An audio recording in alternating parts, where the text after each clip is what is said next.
Fala, galerinha guerreira! Como você sabe, esse ano a Unicamp incluiu entre a sua lista ali de leituras obrigatórias a famosa Carta de Pero Vaz de Caminha. E eu já falei na minha análise completa que há uma grande possibilidade de se fazer aí uma questão de interdisciplinaridade, especialmente com história. E por isso mesmo eu fui buscar um professor de história que vocês já conhecem aqui do canal, né? Professor Kaká, para que a gente possa discutir algumas probabilidades de cobrança dessa Carta de Pero Vaz de Caminha em relação à história. E uma coisa bastante discutida, né, no meio acadêmico aí, entre os professores de história, é exatamente essa ideia de que o Brasil foi descoberto. A Unicamp, por exemplo, dá o nome de Carta do Achamento do Brasil, tá? Que o Brasil teria sido descoberto, teria sido achado acidentalmente lá em 1500 pelo glorioso Pedro Álvares Cabral. No entanto, alguns historiadores, eu até diria a maior parte dos historiadores, não concorda com essa expressão achamento, descobrimento. Por que isso, professor Kaká? Então, a Carta de Pero Vaz de Caminha é um documento precioso, um documento muito importante.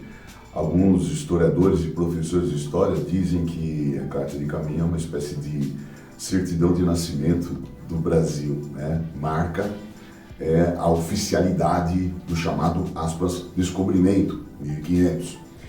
E a Carta de Caminha, esse documento tão precioso, tão importante, muito bem escrito, diga-se, está no acervo da Torre do Tombo, em Portugal.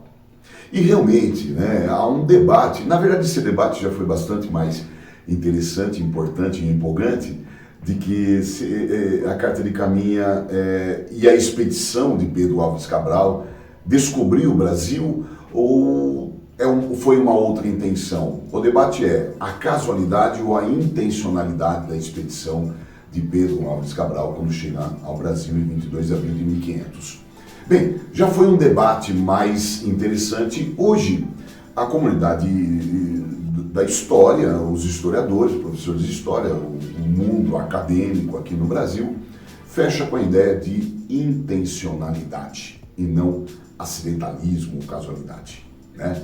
E há provas bastante contundentes, bastante importantes, que explicam que a esquadra de Cabral, quando chega ao Brasil no dia 22 de abril de 1500, tinha a intenção de chegar por aqui. A primeira prova disso, a gente precisa lembrar então de tratados que dividiam o mundo, assinados pela Espanha e por Portugal, pelas coroas ibéricas, as potências das grandes navegações no século XV. Por exemplo, em 1493, um tratado que dividia o mundo chamado Bula Intercoetera. A Bula Intercoetera estabelecia traçar o meridiano a 100 léguas a oeste de Cabo Verde, onde as terras a oeste pertenceriam à Espanha e as terras a leste desse meridiano pertenceria a Portugal. Segundo a Bula Intercoetera, o Brasil, por exemplo, e toda a América praticamente ficaria para a Espanha, posse espanhola, enquanto que parte do Oceano Atlântico e o continente africano e a Ásia, território ou lugares para Portugal navegar e explorar. Mas a assinatura da Bula Intercoetera, imposta praticamente pela Espanha, e um papa de origem espanhol que assina, que corrobora essa bula, essa divisão, fez com que Portugal reavaliasse e exigisse uma nova divisão do mundo. Em 1494, ambas as coroas, portuguesa e espanhola, assinam o famoso Tratado de Tordesilhas, que é de 1494.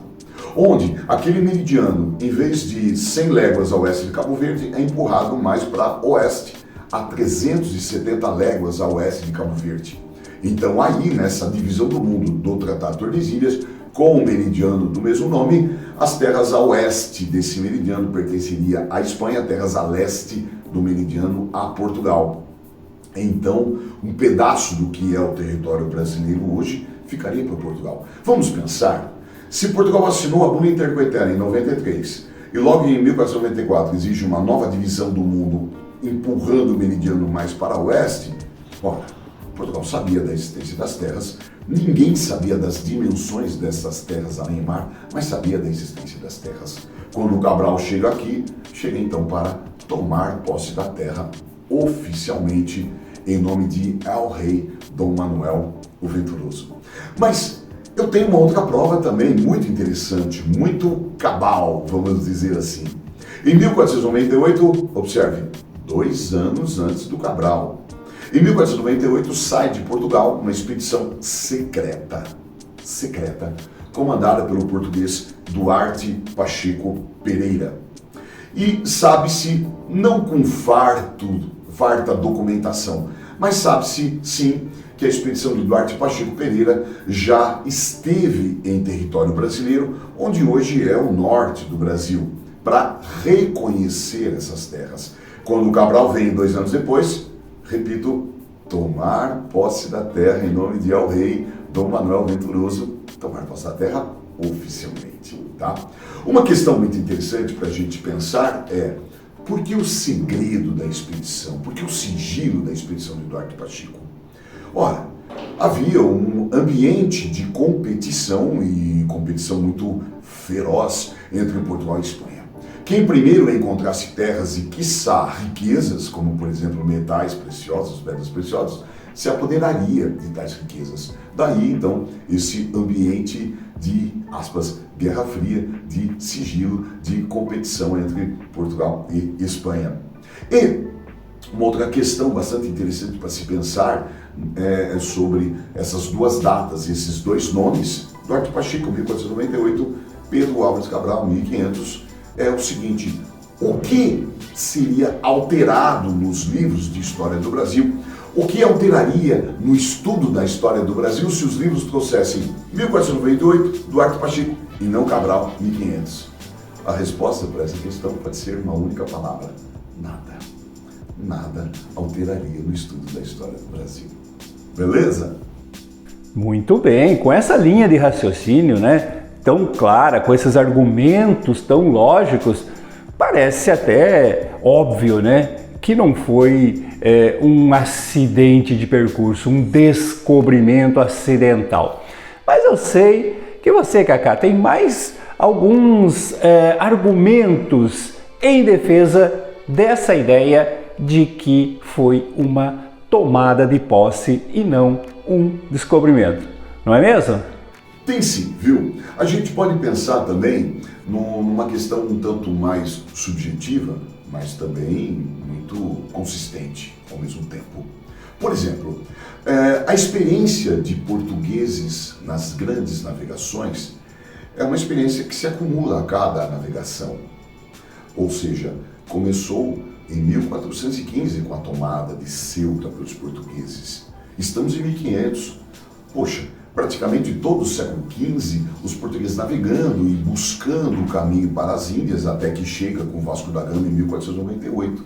Ora, há uma experiência de navegação e as 13 embarcações da esquadra de Cabral, cada uma delas tinha seus mapas, seus equipamentos e utensílios de navegação, como astrolábio, bússola, sextante, e seus pilotos, seus comandantes, que tinham experiência de navegação. Então, é pouco provável que tenha acontecido um erro das 13 embarcações ao mesmo tempo, de modo que elas chegassem sem querer, ou casualmente, ou acidentalmente, aqui no Brasil, descobrindo o Brasil. Se alguma tempestade ou coisa que valha tivesse espalhado as embarcações no meio do Atlântico, na rota para as Índias, não esquecendo que o Cabral queria chegar às Índias, é lá o seu destino, tá? E chegou. Se essa tempestade espalhasse esses navios, eles tinham conhecimento e condições para que se agrupassem e retomassem a rota e contornassem o continente africano. Ora, não esquecendo que quando Cabral chega ao Brasil no dia 22 de abril de 1500, permanecem por 10 dias e depois então retomam aquela rota contornando o continente africano, o Cabo da Boa Esperança ou o Cabo das Tormentas, e finalmente chegando em Calicut, na Índia. E também, por que não dizer, né, de que em janeiro de 1500, um espanhol chamado Vicente Pinzón, explorando o litoral do continente americano, desse chamado Novo Mundo, e sabe-se que ele já esteve no litoral do Brasil, no litoral do Nordeste brasileiro atual. Bom, o Cabral possivelmente não sabia da expedição de Vicente Pinzón em janeiro de 1500, mas nós sabemos hoje, pois o Cabral só chega por aqui, em Porto Seguro, sul da Bahia, em 22 de abril de 1500. Ótimo! Quero agradecer muito por essa participação. Nós vamos voltar ainda a falar mais sobre essa carta do achamento. Eu sei que tem muitas curiosidades para a gente falar, mas isso fica para um próximo vídeo. E se você gostou desse vídeo, deixe o seu like, inscreva-se no canal, compartilhe com os amigos.